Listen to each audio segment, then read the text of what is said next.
What's up, everybody? Welcome back to the channel. This is Drama Side, talking about that UFC 242 today. So, as I had predicted, or I thought, it wasn't going to be a very exciting card. It's unfortunate being in Abu Dhabi. I thought that, some of the fights would bring more of a pop to it. I didn't watch any of the prelims, but I did watch the main card. And yeah, I was less than impressed with the early part of the card. Now, let's be clear. I mean, Curtis Blaydes went out there and he did his thing and got his early stoppage. I knew when that elbow came down that he had broke the man's nose, so I knew that it was pretty much academic after that, especially after he turtled up and grabbed his nose. The fight was pretty much done from there. But congratulations, shout out to Curtis Blaydes for doing this thing in Abu Dhabi. Other than that, the last two fights of the day or night, as you would say, in Abu Dhabi, I can't say that I was surprised. I was hoping for a different outcome in the main event, but we'll get that in a moment.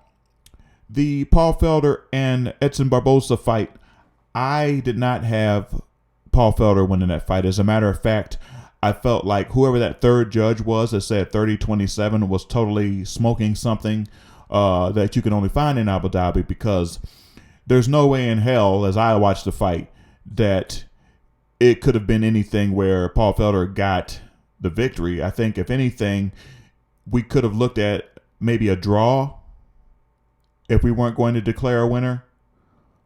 But otherwise, that fight had to go to Barboza. I felt like he did the most damage. He had the takedown. And I don't know. Sometimes I feel like, Paul Felder's also an analyst. So, maybe he's got an inside scoop there. But I don't know what it was. But Paul Felder, in my opinion, did not win that fight.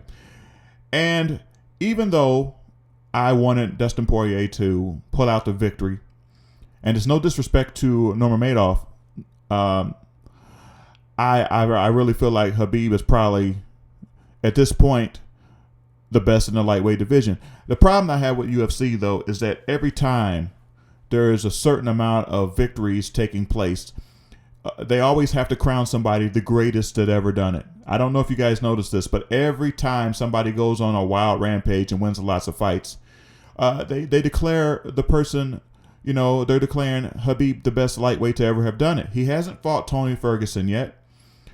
I'm gonna reserve my judgment for the comments that Conor made, saying that he walked into the fight with a broken foot. I don't know if that would have made much of a difference. I don't know, being that Conor McGregor is not a ground fighter. He's a stand-up fighter.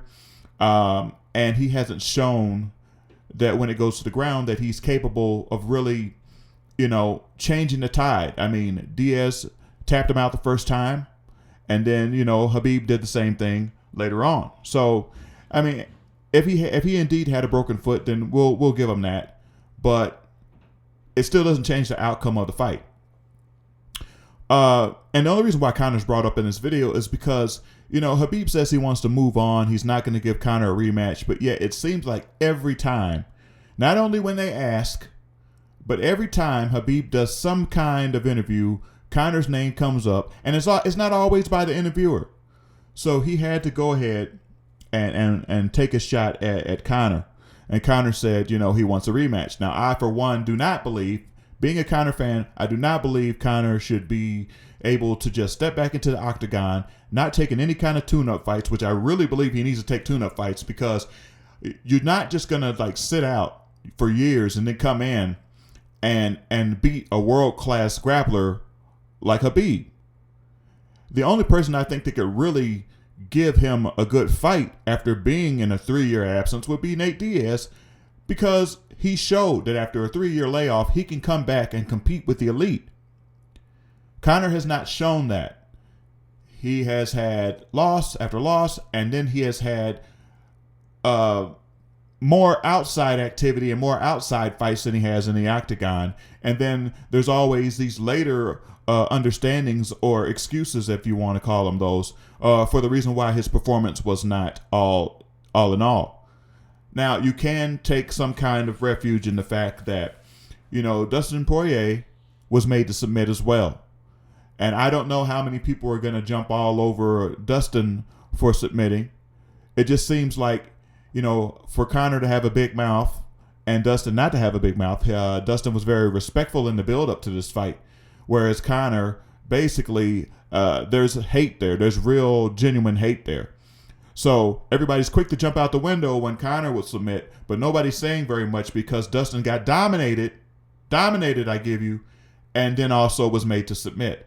So there are questions there that if Conor can work his way back up to a title fight, that could be answered, provided that Conor really didn't have a broken foot, that his head is in the game 100%, then we could see the fight that we were supposed to see the first time. And I liken that to the Floyd Mayweather and Manny Pacquiao fight. Manny Pacquiao says he had a bad shoulder. If they were to fight again, would the odds be different? Would the chances of Manny Pacquiao pulling out the upset happen? I don't know. And we may never see that rematch, so we may never know. But that's why it's always good, number one, to put on your best performance when you get the opportunity to do that. Never leave it in the hand of the judges. And really go out and show and prove who you are if you are the best in the world. But all of that is neither here nor there. If Tony Ferguson, who I believe probably in the lightweight division right now, has the best opportunity to beat a Khabib. His unorthodox style, movement, his skill level, I think is probably tailor-made to fight somebody like Khabib. And it's kind of interesting that they've tried to make that fight, I think they said about 5 times, and that fight has not been made because of injury and pullouts. So I'm very much looking forward to seeing Tony Ferguson get in there, even though I think Tony's a little bit weird. Weird does not mean that he can't whoop ass, and he whoops plenty of that. So in that fight, I would once again, because I guess I'm just that guy who wants to see Khabib truly tested, if not beaten. I want to see him truly tested and pushed to the brink and see what kind of character he has when he's not able to just go in and maul somebody. So that's going to be interesting in itself to see when that comes to fruition. Also, news aside from UFC 242, Dana has already put it out there that at UFC 244, Nate Diaz returns to the octagon to fight Masvidal. I am very excited to see this fight. Dana joked and said that he might make the BMF title for this fight. I do not know if that's going to happen, but if that would be awesome to see. Just awesome to see. Other people are like, don't make a bullshit belt. Listen, there has to be some kind of fun to be had still in this sport. In a sport where the top contenders don't always get their just due. They don't always get the fights when they need to get fights. To me, there's no reason why somebody needs to go on a 12 to 15 fight win streak before they get a title shot. And, I might exaggerate. I mean, not 15 fights, but damn near close. I mean, 12, 13 fights before you get a title shot. It's redundant. And I know it's a popularity contest. It has to be a popularity contest, and it's all about money. But I wish that the UFC would go back to giving people the fights that they want to see all the time with the people who rightfully deserve it. Enough of this crap where fighters will go and lose a fight, and because they make the company millions of dollars, they will jump everybody else, hop the line, and get title shots when people who have been there sweating and bleeding for year after year after year are overlooked and passed over. There's no reason in the world why Conor should be able to come back and get a title shot without first proving that his head is back in the game. He deserves it no more than Ronda Rousey did when she sat out the whole year after she lost to Holly Holm, and then she comes back only to get knocked out by Amanda Nunes. We knew who it was, and we knew what it was when it happened. Ronda Rousey was no more fit to stand up in front of Amanda Nunes than Conor McGregor is to go to the ground with Khabib. And that's just my opinion on that matter. But we cannot dismiss the dominant performance that Khabib put on in Abu Dhabi. And so shout out to him. I'm looking very forward to the Tony Ferguson fight. And that's all I got for right now. But I will be back with more UFC news.